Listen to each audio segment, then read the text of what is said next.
Hello Master Jet, bago na pala ruling pagdating sa PBB. Pag S or satisfactory lang nakuha namin, wala kang PBB. Parang nakakawalang gana na magturo. Actually, ito pong ruling na ito ay hindi naman po ito bago. No, ito po ay nagsimula noon pa pong PBB 2021. So yung previous po na PBB ay doon po kasi nagsimula itong bago na guidelines ng paraan ng pag-compute o kaya ay pag-determine sa eligibility or performance ng mga agency.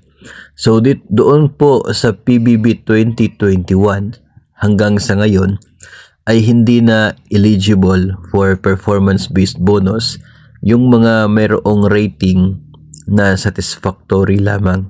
No? So nung dati ay yun po yung minimum requirement, satisfactory. Pero starting PBB 2021 ay VS na po yung requirement or very satisfactory.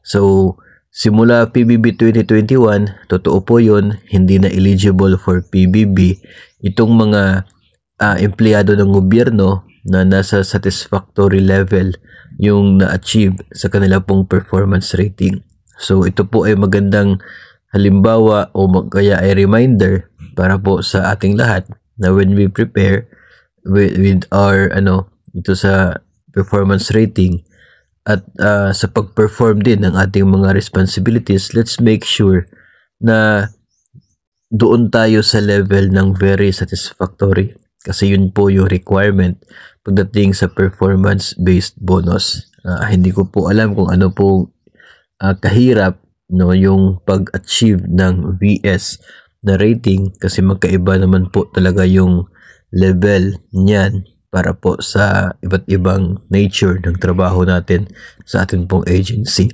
Pero yung reminder dito na dapat at least very satisfactory para tayo ay maging eligible sa PBB.